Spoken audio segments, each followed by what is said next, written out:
One of the biggest mistakes I see parents make time and time again is not actually connecting with your kids' love of gaming. This type of disconnection where you're not connecting with their love of gaming, you're not playing with them, you're not listening to them when they talk about the game, you're not making room or making space for their love of gaming, you always have a snide comment or a whatever comment about their love of gaming that disconnects them from you. And now when you're trying to protect them online, when you're trying to have online safety discussions, they don't want to hear it. It goes in one ear and out the other.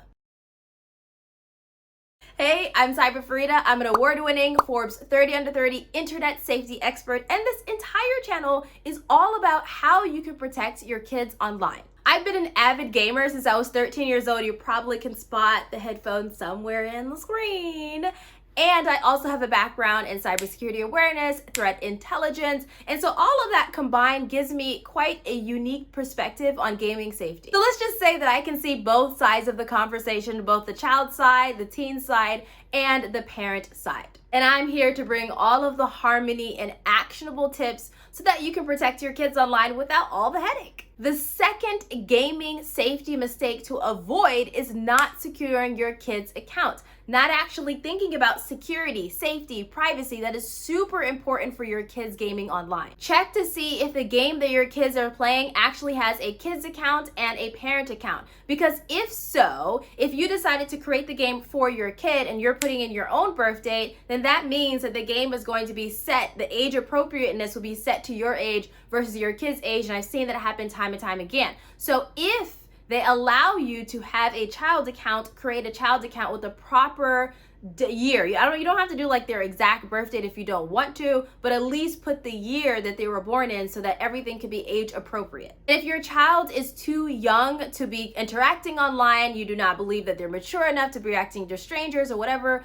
always check the settings to see if you can turn off the chat or turn off voice chat or regular chat or connecting with strangers or whatever it is that you feel unsafe with. And please, please always add extra security to your kids' accounts. Make sure that you're having two-factor authentication if that is available. It typically is within the settings tab. And make sure that you're creating and managing and storing secure, good, safe passwords. Secure, safe, good, strong passwords mean it is a long password. It's a unique password. You're not using it anywhere else, and you're storing it safely. The best way to create, manage, and store passwords without having a headache is to use something called a password manager, which manages your passwords for you. And one of the ones that I recommend is LastPass. The third mistake that I see very, very often that I want you to avoid is thinking that games are made with children in mind or made for children. There are many games out there that are targeted for adults, and they are for adults. So if your kids ever come across those games, which hopefully they don't, but if they do,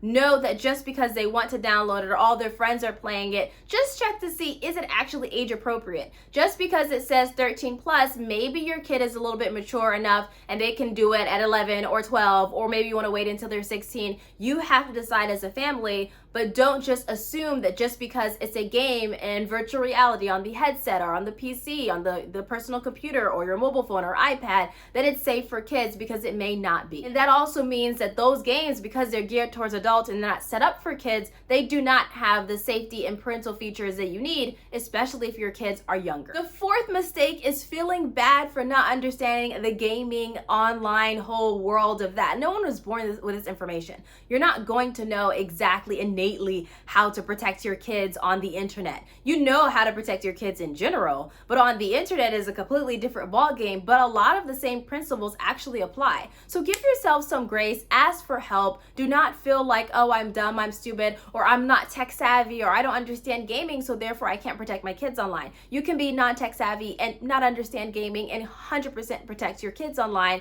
and that's why I'm here to help you through the journey. I actually recommend that you go to safekidsmovement.com. That is where there's a lot of gaming safety guidance and resources. I created the safekidsmovement.com to help you through the journey, to answer your questions. Anything that you want added to the Safe Kids Movement, I always add it. I have an entire module talking to teens about digital safety and digital health and all of those type of things. So Safe Kids Movement is where you go for the support and the help and the resources you need to protect your kids online, even beyond gaming. Let me know in the comments what the most challenging thing is about your kids gaming online. I'd really love to know and see how I can support you. If this video was helpful, give it a thumbs up so that more parents can see it. And if you're worried about how to create a safe space for your kid, or you want to create a safe space for your kid, then watch the next video.